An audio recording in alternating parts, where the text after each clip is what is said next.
The final battle for the moon base reached its peak. John and his team held the control room against waves of weakened but still dangerous Vex soldiers. Lisa's bacterial agent had slowed the aliens, but not stopped them completely. "Amy, status," John called over the sounds of combat. Amy's fingers moved rapidly over the alien controls. "Almost there. Their system is complex, but I've redirected the main communication array. Any Vex reinforcements will receive orders to turn back." Sam's voice came through their comms. "Power core is set to detonate in 15 minutes. We need to start moving toward the shuttle." As John's team prepared to fall back, the doors to the control room burst open. Commander Draws himself entered, flanked by elite Vex guards. Unlike the other aliens, they wore sealed armor that protected them from Lisa's bacterial agent. "You primitive creatures," Draws hissed, his 4 eyes focused on John. "You cannot defeat the collective." John raised his weapon. "We already have." The humans and Vex clashed in fierce combat. The elite guards were stronger and faster than regular Vex soldiers, but the humans fought with coordinated teamwork. They protected each other, creating openings for their teammates to strike. Amy completed her work at the control panel and joined the fight. She had studied Vex physiology and aimed for the weak points in their armor. Sam and his team arrived to reinforce John's position. Together, they slowly pushed the Vex back. Lisa deployed the last of her bacterial canisters, creating a cloud that even penetrated the elite guard's armor seals. Commander Draws fought with desperate fury. He knocked John's weapon away and pinned him against the wall. "Why won't your kind surrender?" Draws demanded. "The 17 other worlds we conquered all fled before our might. They ran from their cities. They abandoned their homes. They were easy to defeat." John smiled through bloodied lips. "That's your mistake. Humans don't run. We stand and fight." Sam attacked from behind, striking Draws with a captured Vex weapon. The commander staggered but didn't fall. Amy joined the attack, using her frequency disruptor to interfere with Draws's armor systems. 10 minutes until core detonation warned the countdown in their comms. John recovered his weapon and faced Draws. "Your invasion failed. Your ships are destroyed. Your ground forces are defeated. The collective is vast." Draws replied, "More ships will come." "Not if they receive our message," Amy said, pointing to the communication array she had reprogrammed. With a final coordinated attack, John, Sam, and Amy overcame Commander Draws. The remaining Vex guards retreated, their commander defeated. 7 minutes to detonation.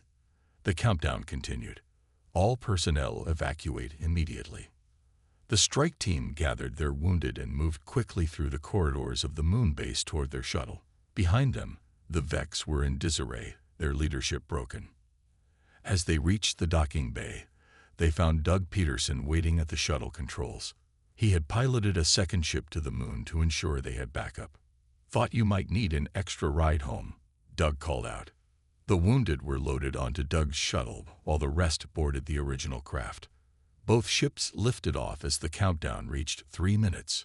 From orbit, they watched as the moon base erupted in a series of explosions.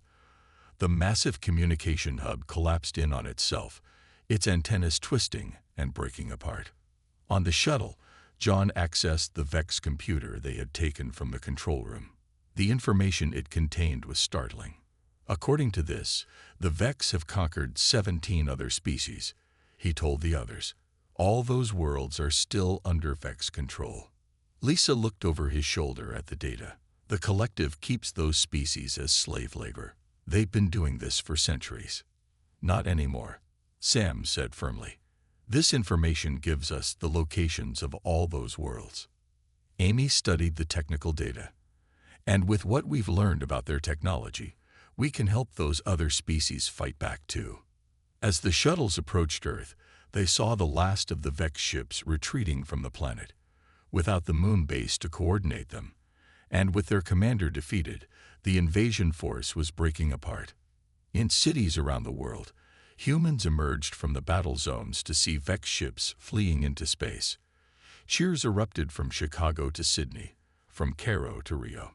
Before its communication systems went completely offline, the moon base transmitted one final message to the Vex homeworld. It wasn't the victory announcement the Vex had expected to send. Instead, thanks to Amy's reprogramming, it carried a simple warning. Caution: humans do not flee.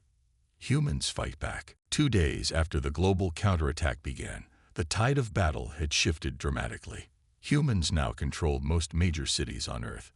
The Vex forces had retreated to heavily fortified positions, and their remaining ships in orbit. Sam Harris stood with his resistance fighters on the roof of a Chicago skyscraper, watching as a damaged Vex ship tried to escape Earth's atmosphere. Before it could reach space, a barrage of fire from a human defense vessel brought it down over Lake Michigan. "They're running," Eric said, standing beside Sam. "Not all of them," Sam replied, looking at his tablet. "And we have a bigger problem. The Vex communication hub on the moon is still active. They're calling for massive reinforcements." In orbit, the Earth fleet engaged the remaining Vex ships. The UES Defiant led the attack, targeting the largest enemy vessel. Captain John Miller stood on the bridge, calmly giving orders as the ship shook from enemy fire.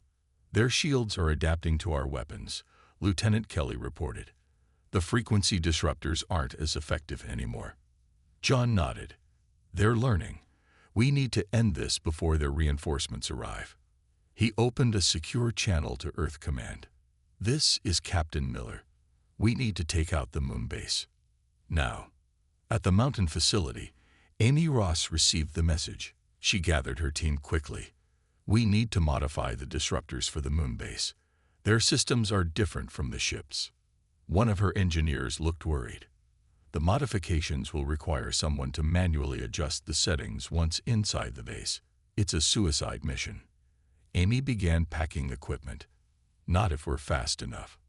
In her Denver lab, Lisa Clark prepared the strongest version of her bacterial agent. "This will be delivered to the moon base along with the strike team," she told her assistants. "It should incapacitate any Vex inside within minutes." Earth Command had assembled an elite strike force for the moon mission. The best fighters from around the world, including several from Sam's Chicago team.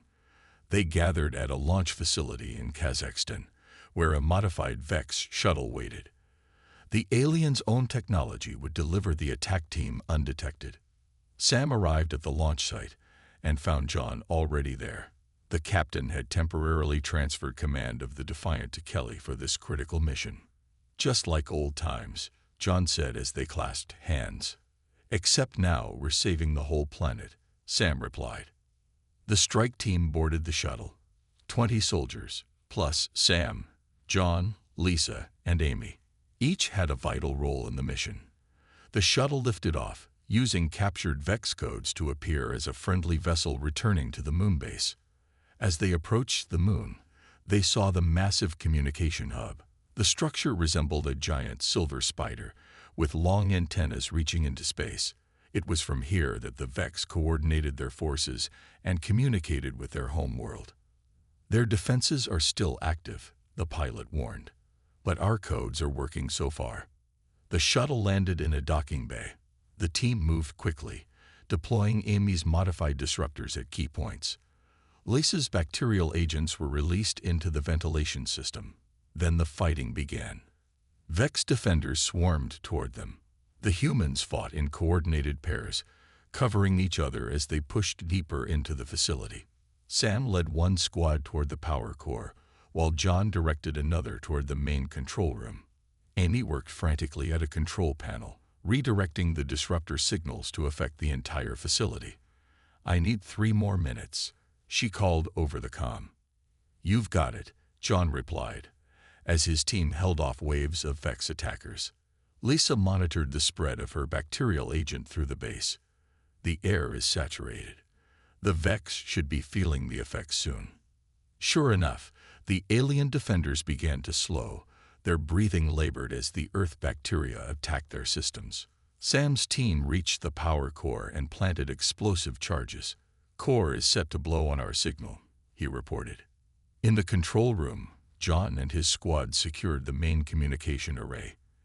Annie rushed to the central computer and began her work, fingers flying over the alien controls. "I'm redirecting their distress signal," she announced. "Instead of calling for help, they'll be telling their fleet to stay away." Outside the moon base, the Earth fleet continued battling the remaining Vex ships. The Defiant, under Kelly's command, provided cover for the strike team's shuttle. The mission clock ticked down. Soon, Vex reinforcements would be in range to receive signals from the moonbase. Everything depended on the next few minutes. John looked at the team around him. Humans from different countries, backgrounds and skills, all working together against impossible odds. This, he thought, was what the Vex could never understand about humanity. The day of the coordinated attack began with silence. Across the planet, resistance fighters moved into position before dawn. No radio communications, no electronic signals that the Vex might detect. Just people moving with purpose, following plans weeks in the making. In Chicago, Sam Harris checked his watch. 3 minutes until the designated time. His team of 50 fighters waited in the shadows near a major Vex base. "Remember," Sam whispered, "activate the frequency disruptors first, then move in while their systems are down." Similar scenes played out in cities worldwide. In London, Paris, Tokyo, Sydney, and dozens of other locations, humans prepared to strike simultaneously. Sam counted down the final seconds. 3, 2, 1, now. Thousands of Amy's frequency disruptors activated at the same moment worldwide. The devices were small, some no bigger than a cell phone, but their effect was immediate. Vex technology relied on quantum harmonics, and the disruptors created interference that disrupted their systems. Across the planet, Vex ships suddenly lost power. Their weapons stopped working. Their communication systems went silent. For precisely 8 minutes, the mighty Vex technology was useless. 8 minutes was all the humans needed. Resistance fighters stormed Vex positions with captured alien weapons and homemade explosives. The Vex, accustomed to relying on their superior technology, found themselves facing humans in close combat. In his mountain laboratory, Amy watched satellite imagery of the global attack. "It's working," she exclaimed. "The disruptors are affecting more systems than we predicted." In the Denver Cave Complex, Lisa Clark and her team loaded canisters with the bacterial agent they had developed. Resistance fighters attached these to ventilation systems in Vex bases and ships. The common Earth bacteria, harmless to humans, caused severe respiratory distress in Vex biology. Doug Peterson drove his modified delivery truck through a Vex checkpoint in Seattle. The alien scanning equipment was offline, allowing him to deliver a cargo of weapons and disruptors to resistance fighters inside the Vex-controlled zone. In a field hospital outside Atlanta, Judy Mason treated wounded humans as they came in from the battle. "We're seeing fewer casualties than expected," she told her medical team. The Vex weren't prepared for a coordinated attack. On their command ship, the Vex were in chaos. Commander Draws demanded answers as systems failed around him. "What is happening?" he shouted at his officers. "Some kind of interference is affecting all quantum systems," a technician reported, "and we're detecting a biological agent in our air supply." Through the viewport, Draws watched as several of his ships drifted powerless in orbit. Others had crashed into Earth's surface when their engines failed. For the first time, the commander felt something his species rarely experienced: fear. In orbit behind the moon, Captain John Miller gave the order they had been waiting for. "All ships, this is Captain Miller. Operation Thunderstrike is a go. I repeat, Thunderstrike is a go." The hidden Earth fleet powered up and moved into attack position. With the Vex fleet disabled by the frequency disruptors, Earth's ships had a brief window to strike. "Target their main command vessels," John ordered. "Disable, don't destroy. We want prisoners and intelligence." The UES Defiant led the attack, emerging from behind the moon with weapons charged. Other Earth ships appeared from their hiding places throughout the solar system. Together, they formed the largest human fleet ever assembled. As the frequency disruptor's effect began to fade, the Vex found themselves under attack from both ground forces and the surprise space fleet. Their carefully planned invasion was falling apart. On Earth, Sam's team breached the Chicago Vex base. They fought their way to the command center, where Sam accessed the alien computer system. The information he found confirmed their hopes. The Vex never expected this level of resistance, Sam told his team. Their reinforcements are still days away. We have a real chance to win this. For the first time since the invasion began, humans around the world allowed themselves to feel something they had almost forgotten: hope. In the depths of space, Vex reinforcement ships received urgent distress calls from Earth. The messages contained something never before seen in Vex communications: panic. 3 months into the occupation, the Vex held an emergency meeting on their command ship. Commander Draws faced his officers with 4 eyes narrowed in anger. "Explain why we cannot crush these primitives," Draws demanded. A Vex scientist stepped forward. "Humans are not behaving according to our studies. They should have surrendered after our show of force. Instead, they fight harder with each attack. They sacrifice themselves for others," another officer added.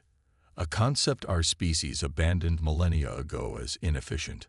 On Earth, this human trait was visible everywhere. In Seattle, a small group of soldiers drew Vex fire, while civilians escaped through tunnels. In Miami, people shared dwindling food supplies rather than fighting over them.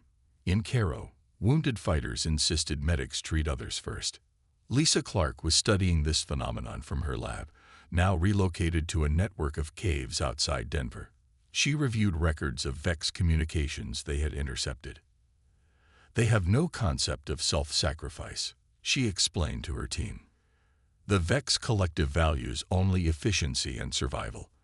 They don't understand why we would risk our lives for strangers." Her assistant pointed to data on a screen. "Their psychology makes them predictable.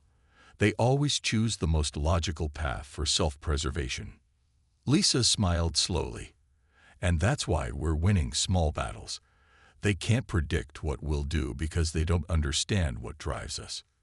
In the Rocky Mountain facility, Amy Ross finished her presentation to military leaders. "The frequency disruptors are ready for mass production," she said. "We've miniaturized them enough that resistance cells can carry them to Vex ships and bases." General Frank Bennett nodded. "How many can you make?" "That's the best part," Amy grinned. "We've sent the designs through the resistance network. People are building them in garages, basements, school workshops, anywhere with basic tools. Thousands are being made right now." The resistance had grown stronger. Sam Harris no longer commanded just 20 fighters in Chicago. His network now included thousands spread across the Midwest. They communicated using a system of runners, radio signals, and repurposed Vex technology.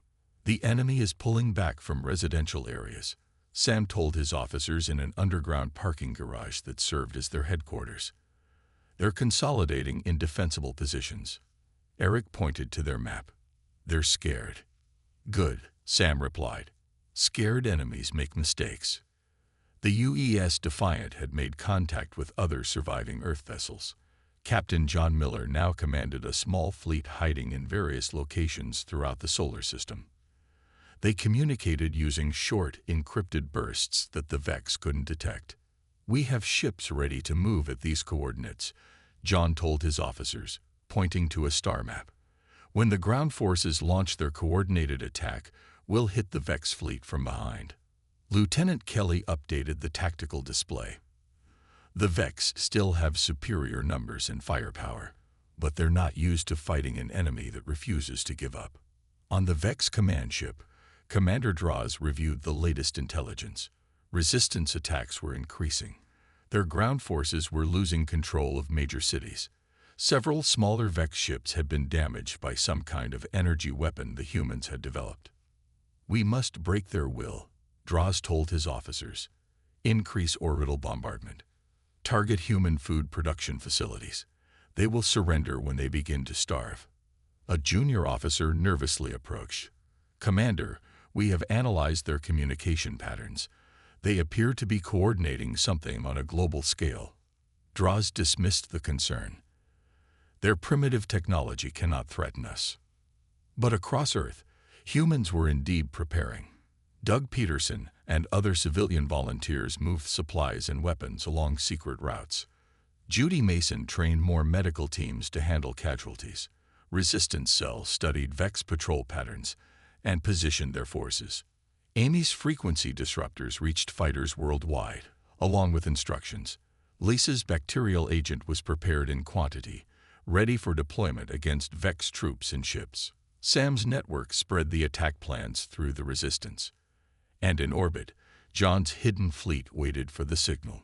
The humans were ready to show the Vex just how wrong they had been to expect surrender. 1 week after the Vex attack began, Chicago was a battlefield. Lieutenant Sam Harris moved through the shadows of broken buildings with his team of 20 resistance fighters. They watched as a Vex patrol marched down Michigan Avenue. "Remember, aim for the joints in their armor," Sam whispered. 3, 2, 1, now. The humans fired from hidden positions. The Vex soldiers fell before they could return fire. Sam's team quickly collected Vex weapons and disappeared into the ruins. "This is the third patrol we've taken down today," said Eric, Sam's second in command. The Vex looked confused.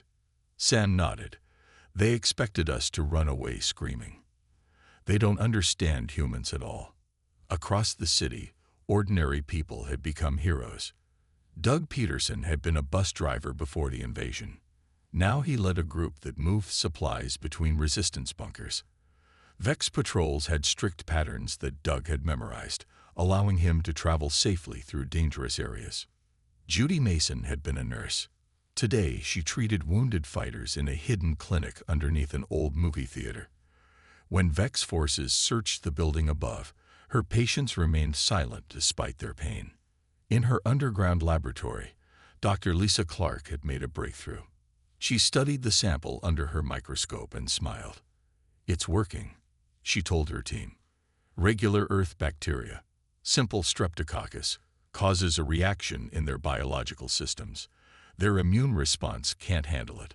Her assistant looked up from his computer. "How do we deliver it?"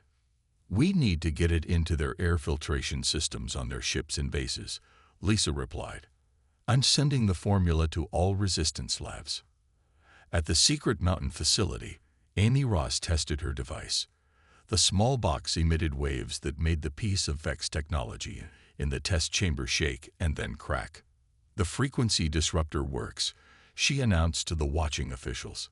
"But we need to make it stronger to affect their ships, and we need to get close to use it."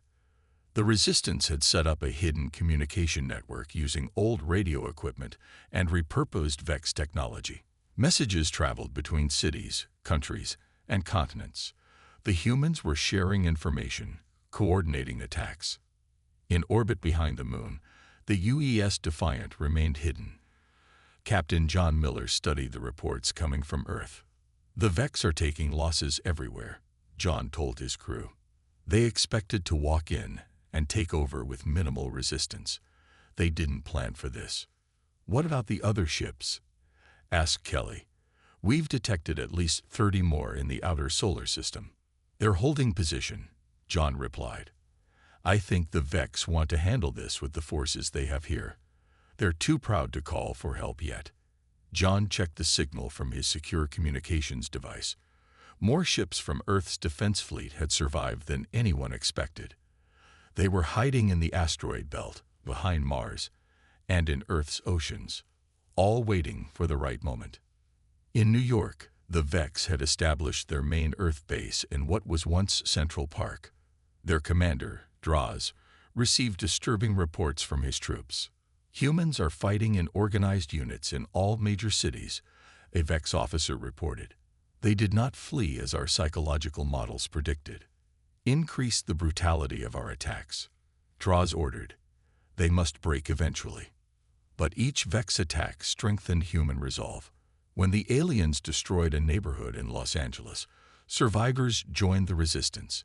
When they executed prisoners in London, nearby resistance cells launched daring rescue missions that freed hundreds more. The Vex had studied human history and seen how humans often fled from superior forces.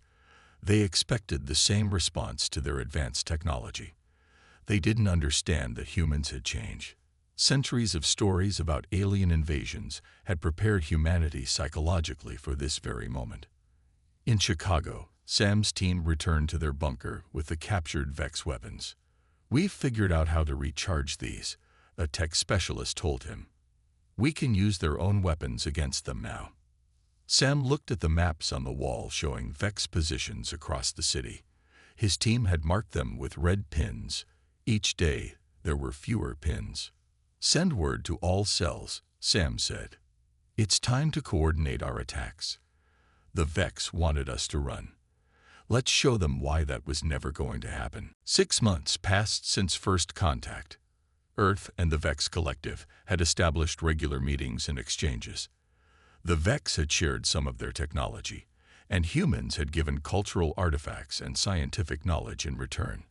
On the surface, everything seemed peaceful. Lieutenant Sam Harris didn't trust the peace.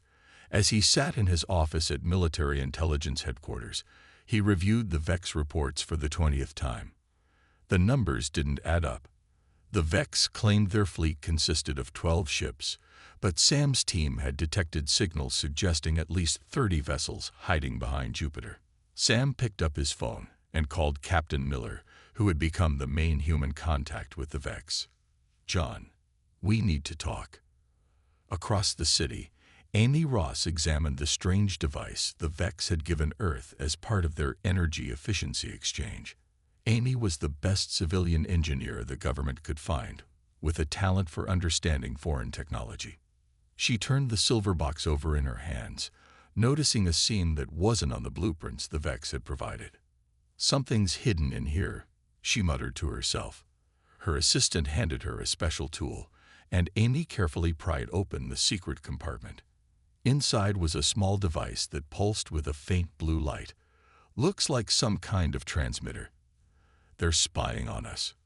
On the UES Defiant, now stationed in Earth orbit as a diplomatic vessel, Dr. Lisa Clark studied biological samples from the Vex Medical Exchange. Under her microscope, she saw something disturbing. What the Vex had claimed were medical healing cells actually contained components that could bond with human DNA. Lisa ran more tests, her concern growing by the hour. "Captain," she called John on the ship's communication system, "I need to show you something immediately." John had been feeling uneasy for weeks. The Vex ambassador Krell was always friendly, always eager to help, but John had been a soldier long enough to recognize when someone was hiding something. He met with Lisa in her lab. "Look at this," Lisa pointed to her screen. "These cells could potentially alter human genetic material, and not in a good way." Before John could respond, his phone rang. It was Sam. "I'm sending you some data now," Sam said without greeting. "The Vex reports don't match our observations. They're hiding ships, John." John's face hardened. "I'm also getting concerning reports from Amy Ross about their technology. Lisa just showed me evidence their medical exchange materials could be dangerous." "What do we do?" Sam asked. "I have a meeting with Admiral Carter in an hour. I'll present everything we have. But for now, we stick to the diplomatic plan. We need more evidence before we make accusations." Later that day, John stood in the Admiral's office, presenting the findings from his team. The Admiral listened silently, his expression grave. "We have orders from the highest levels to maintain good relations with the Vex," Admiral Carter finally said. "Their technology could advance us by centuries." "But sir, all evidence points to deception," John argued. "I understand your concerns, Captain. Continue gathering evidence, but do not, I repeat, do not, confront them yet."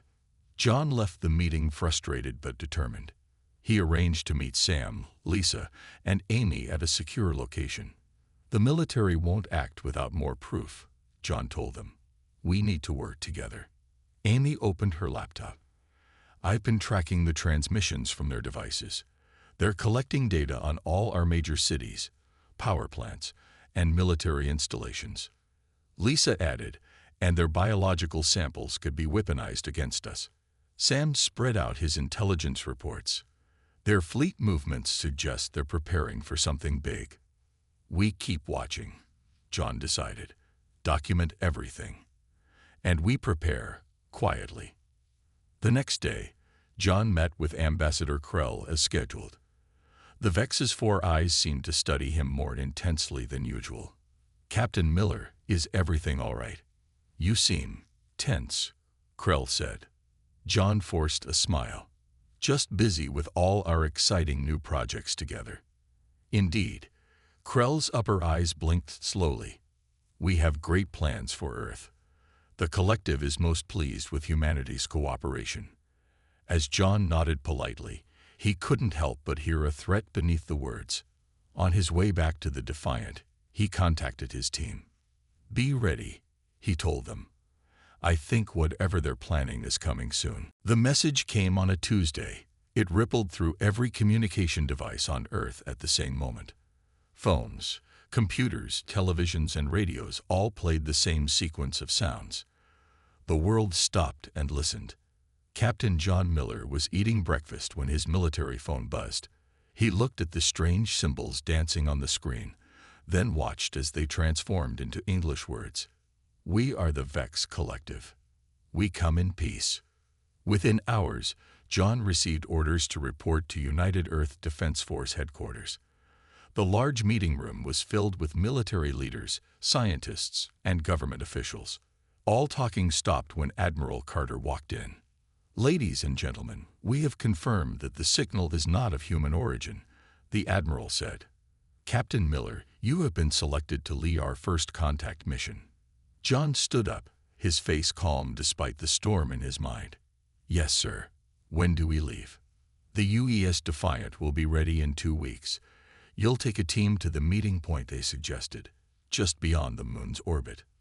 Dr. Lisa Clark sat quietly in the corner of the room. As the top xenobiologist on Earth, she knew this moment would change human history forever.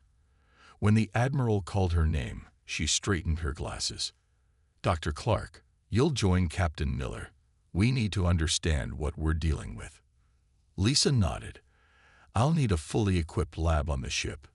Over the next 2 weeks, the crew of the UES Defiant trained and prepared. John studied every piece of information they had about the Vex. The aliens had sent more messages, each one showing they understood human languages perfectly. "They've been watching us for a long time," John said to Lisa as they reviewed the communications. They stood on the bridge of the Defiant, looking at the star map. Lisa tapped on the screen, bringing up one of the Vex messages. "Yes, that concerns me. They know too much about us, but we know nothing about them." "That's why we have you," John said with a small smile. The day of launch arrived. The Defiant rose from Earth carrying 50 crew members, the best pilots, scientists, and soldiers Earth had to offer. The ship hummed with nervous energy as they traveled toward the meeting point. "Contact in 5 minutes," announced Lieutenant Kelly from her station. John took a deep breath. "All stations, report." One by one, the crew confirmed they were ready. Lisa stood beside John, her science team prepared to record everything. "There it is," whispered Kelly. The Vex ship appeared suddenly, as if it had always been there. It was massive, at least 5 times larger than the Defiant. The shape reminded John of a giant silver seahorse. "They're hailing us," Kelly said. John nodded. On screen, the face that appeared wasn't what anyone expected. The Vex had 4 eyes arranged in a diamond pattern, skin that shimmered like oil on water, and no visible mouth. Yet somehow, words came through clearly. "Captain Miller, we are pleased to meet humans face to face. I am Ambassador Krell." "Ambassador Krell, I bring greetings from Earth," John replied, following the script prepared by Earth's diplomats. The conversation continued for hours. The Vex spoke of trade, cultural exchange, and peaceful cooperation. They invited a small team to visit their ship. Lisa leaned close to John. "Something isn't right. They're too perfect, too accommodating." "I know," John whispered back. "But orders are to establish relations. We'll proceed carefully." As the first human team prepared to board the Vex vessel, Lisa noticed something in the data her sensors were collecting. The Vex ship was emitting strange energy patterns that matched no known technology. She made notes to study this further. John watched the Vex ambassador with trained eyes. Behind the friendly words, he sensed something calculating. The way Krell's upper eyes never blinked.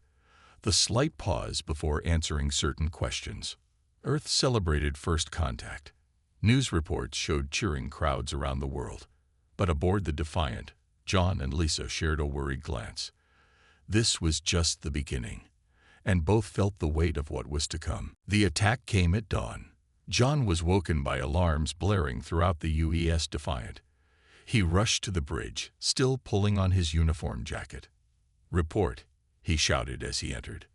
Lieutenant Kelly's fingers flew across her control panel. "Massive Vex fleet just appeared in Earth orbit, sir. Hundreds of ships. They're positioning themselves above major cities worldwide." "Why didn't we detect them coming?" John demanded. "They used some kind of cloaking technology. 1 second nothing. The next." Kelly gestured at the screen showing red dots surrounding the planet. Earth's defense satellites fired at the Vex ships. The weapons seemed to pass right through them without causing damage. Within minutes, all satellite defenses went dark. "They've disabled our orbital platforms," Kelly reported, her voice shaking. The main screen lit up with Ambassador Krell's face, but the friendly demeanor was gone. All 4 eyes were cold. "People of Earth," Krell announced, the message broadcasting to every device on the planet. "The time for pretense is over. Earth will now be assimilated into the Vex Collective. Your resources, your people, and your planet belong to us." John clenched his fists. "Open a channel." "Captain Miller." Krell seemed amused, still thinking like a diplomat. "Why this deception?" "We offered friendship," John said, trying to buy time as he signaled Kelly to initiate emergency protocols. "Friendship is inefficient. Conquest is faster. You have 6 hours to surrender all military assets and government control. After that, we begin cleansing population centers." The screen went dark. John immediately contacted Admiral Carter. "We need to launch Protocol Thermopyla," John urged. The Admiral's face was grim. "Already initiated. All military forces are going to ground positions. The Vex expect us to panic, to flee the cities. But we've been preparing since you first raised concerns." John nodded. "The Defiant stands ready." "Negative, Captain. The Defiant must disappear. Make the Vex think you've been destroyed, then implement shadow fleet operations." Across the planet, as Vex ships hovered menacingly over cities, something unexpected happened. Instead of mass evacuation, civilians moved with purpose. Underground shelters that had been secretly prepared opened their doors. Military units that had been disguised as civilian operations emerged with hidden weapons. Sam Harris commanded a bunker beneath Chicago. "Status report," he called out to his team. "All resistance cells reporting in." A young officer replied. "Operation Porcupine is ready in all major cities." Sam smiled grimly. "The Vex think we'll run like scared rabbits. Let's show them how humans really respond to threats." In her underground lab, Lisa Clark worked frantically with a team of scientists. "The bacterial samples are responding to the Vex biological material," she announced. "If we can weaponize this, we might have a defense against their bioweapons." Meanwhile, Amy Ross had been transported to a secret facility in the Rocky Mountains. She stood before a group of engineers and military officials. "Based on the Vex technology I examined, I found a critical weakness," she explained, pointing to diagrams. "Their ships use a quantum field harmonizer that's vulnerable to specific frequency disruptions. They never thought we'd understand their tech well enough to spot it." In orbit, the UES Defiant executed a complex maneuver. The ship released radiation and debris while slipping behind Earth's moon, creating the impression it had been destroyed by Vex weapons. All systems silent, John ordered as the ship powered down to minimal life support. "We're officially ghosts now." The 6-hour deadline approached. On the Vex command ship, Krell received reports that confused him. "Humans are not evacuating the cities as expected," a Vex officer reported. "Military units are not surrendering. Instead, they appear to be—" The officer paused, searching for the right word. "They appear to be preparing to fight," Krell said in disbelief. As the deadline passed, the Vex launched their first attack on New York City. They expected to find empty streets, easy targets. Instead, they met organized resistance from both military and civilian defenders. The battle for Earth had begun, and humans had no intention of fleeing.